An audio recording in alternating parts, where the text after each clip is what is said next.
तत्सत। श्री गणेशाय नमः। श्रीमद् भागवत महापुराणम स्कंद 12 परिचय। इस स्कंद में 13 अध्याय है। इस स्कंद में भविष्य काल के आधार पर राजा परीक्षित व राजवंशों का वर्णन किया गया है।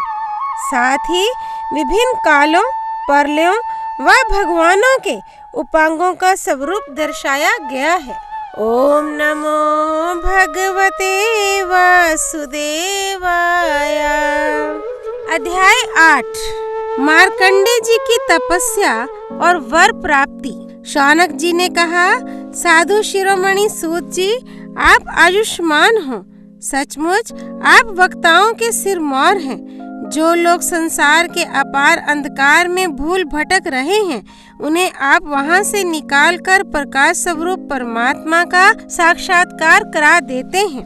आप कृपा करके हमारे एक प्रश्न का उत्तर दीजिए। लोग कहते हैं कि मृकंड ऋषि के पुत्र मार्कंडेय ऋषि चिरायु हैं और जिस समय प्रलय ने सारे जगत को निगल लिया था, उस समय भी वे बचे रहे।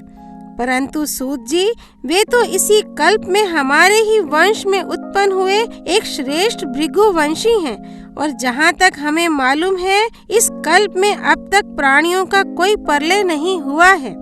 ऐसी स्थिति में ये बात कैसे सत्य हो सकती है कि जिस समय सारी पृथ्वी प्रलय कालीन समुद्र में डूब गई थी, उस समय मार्कंडेय जी उसमें डूब उतरा रहे थे और उन्होंने अक्षय वट के पत्ते के दोने में अत्यंत अद्भुत और सोए हुए बाल मुकुंद का दर्शन किया। सूत जी, हमारे मन में बड़ा संदेह है और इस बात को जानने की बड़ी उत्कंठा है। आप बड़े योगी हैं, पौराणिकों में सम्मानित हैं। आप कृपा करके हमारा यह संदेह मिटा दीजिए। सूत जी ने कहा, शौनक जी, आपने बड़ा सुंदर प्रश्न किया। इससे लोगों का भ्रम मिट जाएगा और सबसे बड़ी बात तो यह है कि इस कथा में भगवान नारायण की महिमा है। जो इसका गान करता है, उसके सारे कलिमल नष्ट हो जाते हैं। शौनक जी, मृकंड ऋषि ने अपने पुत्र मार्कंडेय के सभी संस्कार समय समय पर किए। मार्कंडेय जी विधि पूर्वक वेदों का अध्ययन करके तपस्या और स्वाध्याय से संपन्न हो गए थे। उन्होंने आजीवन ब्रह्मचर्य का व्रत ले रखा था। शांत भाव से रहते थे। सिर पर जटाएं बढ़ा रखी थीं। वृक्षों की छाल का ही वस्त्र पहनते थे।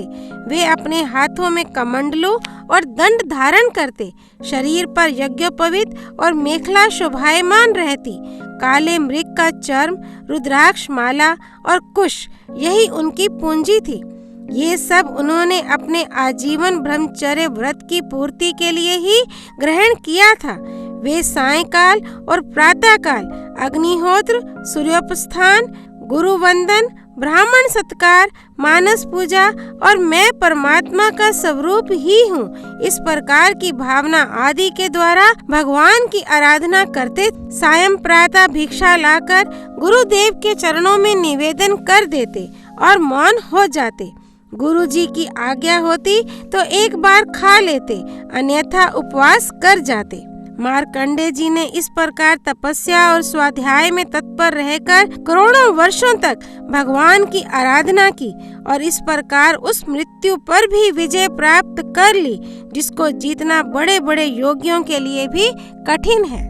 मार्कंडेय जी की मृत्यु विजय को देखकर ब्रह्मा, भृगु, शंकर, दक्ष प्रजापति, ब्रह्मा जी के अन्यान्य पुत्र तथा मनुष्य, देवता, पितर एवं अन्य सभी प्राणी अत्यंत विस्मित हो गए। आजीवन ब्रह्मचर्य व्रतधारी एवं योगी मार्कंडेय जी इस प्रकार तपस्या, स्वाध्याय और संयम आदि के द्वारा अविद्या आदि सारे क्लेशों को मिटाकर शुद्ध अंतःकरण से इंद्रियातीत परमात्मा का ध्यान करने लगे। योगी मार्कंडेय जी महायोग के द्वारा अपना चित्त भगवान के स्वरूप में जोड़ते रहे। इस प्रकार साधन करते करते बहुत समय 6 मनवंतर व्यतीत हो गए। ब्राह्मण, इस 7वें मनवंतर में जब इंद्र को इस बात का पता चला, तब तो वे उनकी तपस्या से शंकित और भयभीत हो गए। इसलिए उन्होंने उनकी तपस्या में विघ्न डालना आरंभ कर दिया। शौनक जी, इंद्र ने मार्कंडे जी की तपस्या में विघ्न डालने के लिए उनके आश्रम पर गंधर्व, अप्सराएं, काम, वसंत, मलयानिल, शोभ और मद को भेजा। भगवान वे सब उनकी आज्ञा के अनुसार उनके आश्रम पर गए। मार्कंडे जी का आश्रम हिमालय के उत्तर की ओर है। वहाँ पुष्पभद्रा नाम की नदी बहती है और उसके पास ही चित्रा नाम की एक शिला है। शौनक जी, मार्कंडे जी का आश्रम बड़ा ही पवित्र है। चारों ओर हरे भरे पवित्र वृक्षों की पंक्तियां हैं। उन पर लताएं लहलाती रहती हैं। वृक्षों के झुरमुट में स्थान स्थान पर पुण्यात्मा ऋषिगण निवास करते हैं और बड़े ही पवित्र एवं निर्मल जल से भरे जलाशय सब ऋतुओं में एक से ही रहते हैं। कहीं मतवाले भौरे अपनी संगीतमय गुंजार से लोगों का मन आकर्षित करते रहते हैं, तो कहीं मतवाले कोकिल पंचम स्वर में कुहू कुहू कूकते रहते हैं। कहीं मतवाले मोर अपने पंख फैलाकर कलापूर्ण नृत्य करते रहते हैं, तो कहीं अन्य मतवाले पक्षियों का झुंड खेलता रहता है। मार्कंडे मुनि के ऐसे पवित्र आश्रम में इंद्र के भेजे हुए वायु ने प्रवेश किया। वहाँ उसने पहले शीतल झरनों की नन्ही नन्ही फुइयां संग्रह की। इसके बाद सुगंधित पुष्पों का आलिंगन किया और फिर काम भाव को उत्तेजित करते हुए धीरे धीरे बहने लगा। कामदेव के प्यारे सखा वसंत ने भी अपनी माया फैलाई। संध्या का समय था। चंद्रमा उदित हो अपनी मनोहर किरणों का विस्तार कर रहे थे। सहस्त्र सहस्त्र डालियों वाले वृक्ष लताओं का आलिंगन पाकर धरती तक झुके हुए थे। नई नई कोपलों, फलों और फूलों के गुच्छे अलग ही शोभायमान हो रहे थे। वसंत का साम्राज्य देखकर कामदेव ने भी वहां प्रवेश किया। उसके साथ गाने बजाने वाले गंधर्व झुंड के झुंड चल रहे थे। उसके चारों ओर बहुत सी स्वर्गीय अप्सराएं चल रही थीं और अकेला काम ही सबका नायक था। उसके हाथ में पुष्पों का धनुष और उस पर सम्मोहन आदि बाण चढ़े हुए थे। उस समय मार्कंडे मुनि अग्निहोत्र करके भगवान की उपासना कर रहे थे। उनके नेत्र बंद थे। वे इतने तेजस्वी थे मानो स्वयं अग्निदेव ही मूर्तिमान होकर बैठे हों। उनको देखने से ही मालूम हो जाता था कि इनको पराजित कर सकना बहुत ही कठिन है। इंद्र के आज्ञाकारी सेवकों ने मार्कंडे मुनि को इसी अवस्था में देखा। अब अप्सराएं उनके सामने नाचने लगीं। कुछ गंधर्व मधुर गान करने लगे तो कुछ मृदंग, वीणा, ढोल आदि बाजे बड़े मनोहर स्वर में बजाने लगे। शौनक जी, अब कामदेव ने अपने पुष्प निर्मित धनुष पर पंचमुख बाण चढ़ाया। उसके बाण के 5 मुख हैं: शोषण, दीपन, सम्मोहन, तापन और उन्मादन। जिस समय वह निशाना लगाने की ताक में था, उस समय इंद्र के सेवक वसंत और लोभ मार्कंडे मुनि का मन विचलित करने के लिए प्रयत्नशील थे। उनके सामने ही पुंजिक स्थली नाम की सुंदरी अप्सरा गेंद खेल रही थी।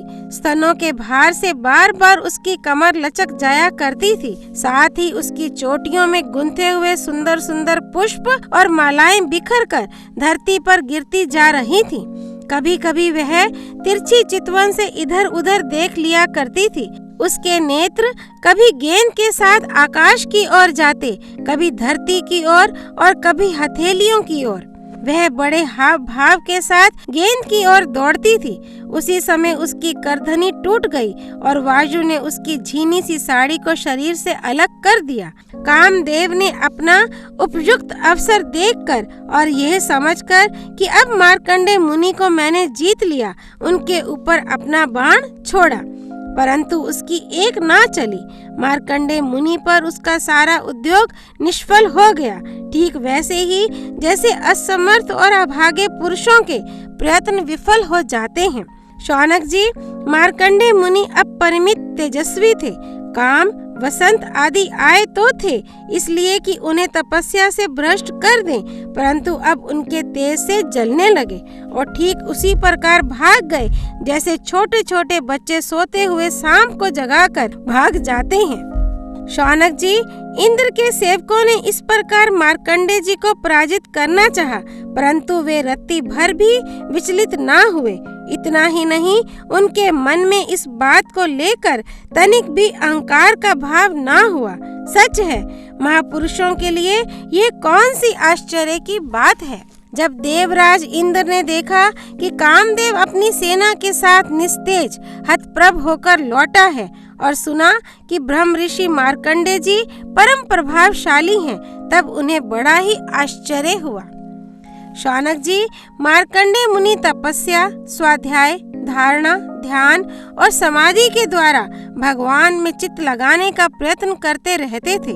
अब उन पर कृपा प्रसाद की वर्षा करने के लिए मुनिजन नयन मनोहारी नरोत्तम नर और भगवान नारायण प्रकट हुए।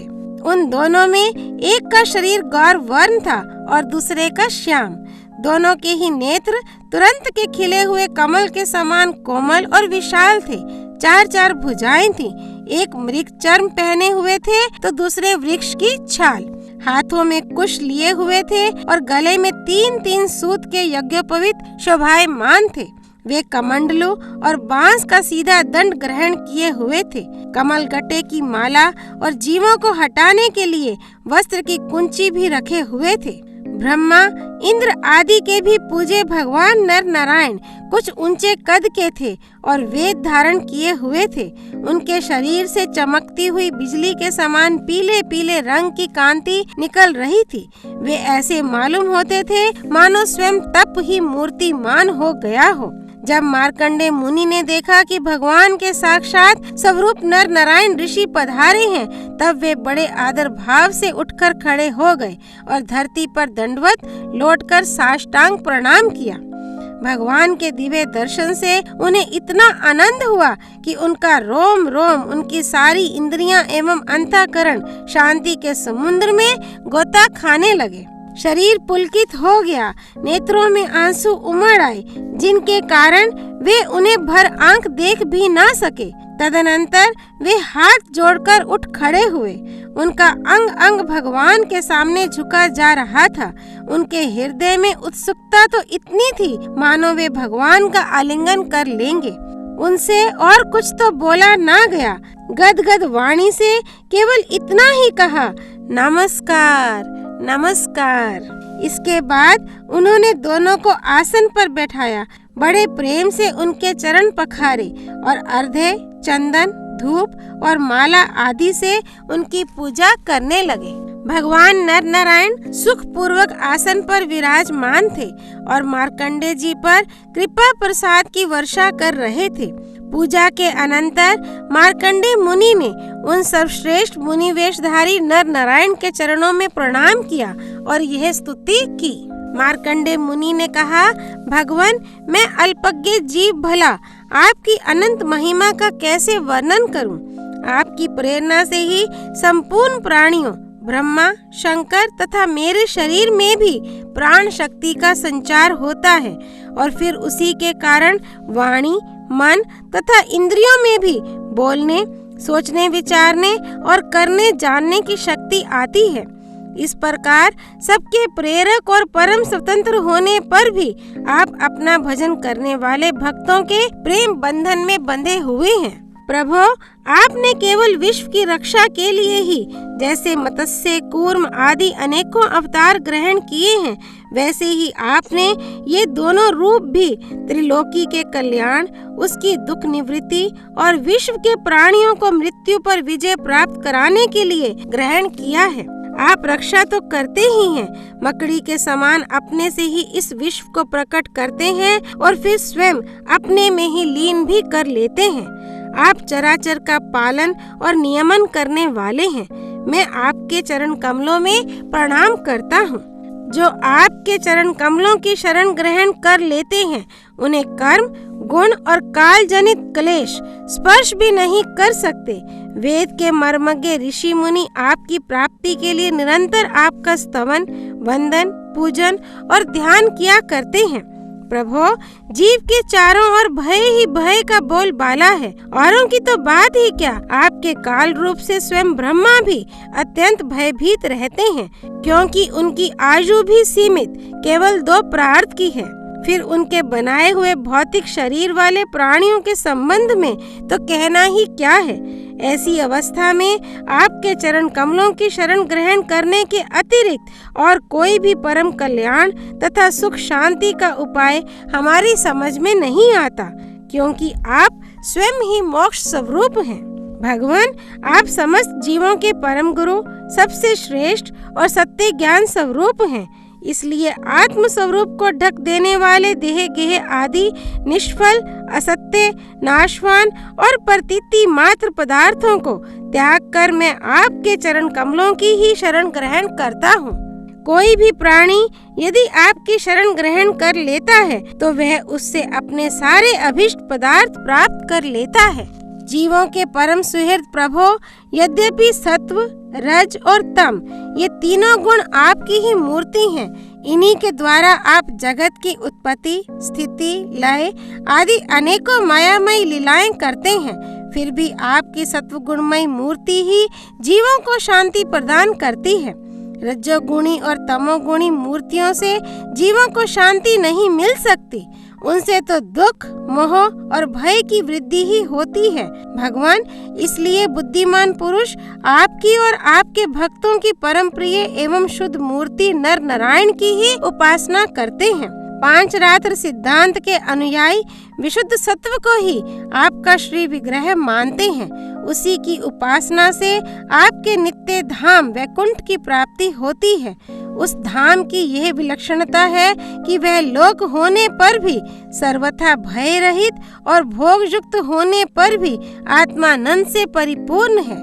वे रजोगुण और तमोगुण को आपकी मूर्ति स्वीकार नहीं करते। भगवान, आप अंतर्यामी, सर्वव्यापक, सर्वस्वरूप, जगत गुरु, परमाराध्य और शुद्ध स्वरूप हैं। समस्त लौकिक और वैदिक वाणी आपके अधीन है। आप ही वेद मार्ग के प्रवर्तक हैं। मैं आपके इस युगल स्वरूप नरोत्तम नर और ऋषिवर नारायण को नमस्कार करता हूँ। आप यद्यपि प्रत्येक जीव की इंद्रियों तथा उनके विषयों में, प्राणों में तथा हृदय में भी विद्यमान हैं, तो भी आपकी माया से जीव की बुद्धि इतनी मोहित हो जाती है, ढक जाती है कि वह निष्फल और झूठी इंद्रियों के जाल में फंसकर आपकी झांकी से वंचित हो जाता है। किंतु सारे जगत के गुरु तो आप ही हैं। इसलिए पहले अज्ञानी होने पर भी जब आपकी कृपा से उसे आपके ज्ञान भंडार वेदों की प्राप्ति होती है, तब वह आपके साक्षात दर्शन कर लेता है। प्रभो, वेद में आपका साक्षात्कार कराने वाला वह ज्ञान पूर्ण रूप से विद्यमान है जो आपके स्वरूप का रहस्य प्रकट करता है। ब्रह्मा आदि बड़े बड़े प्रतिभाशाली मनीषी उसे प्राप्त करने का यत्न करते रहने पर भी मोह में पड़ जाते हैं। आप भी ऐसे लीला विहारी हैं कि विभिन्न मत वाले आपके संबंध में जैसा सोचते विचारते हैं, वैसा ही शील, स्वभाव और रूप ग्रहण करके आप उनके सामने प्रकट हो जाते हैं। वास्तव में आप देह आदि समस्त उपाधियों में छिपे हुए विशुद्ध विज्ञान घन ही हैं। हे पुरुषोत्तम, मैं आपकी वंदना करता हूँ। अध्याय 8 संपूर्ण। सर्वश्रेष्ठ मुनि वेशधारी नर नारायण भगवान की जय। कृष्णा अर्पणमस्तु। वृंदावन बांके बिहारी लाल की जय। जय जय श्री राधे।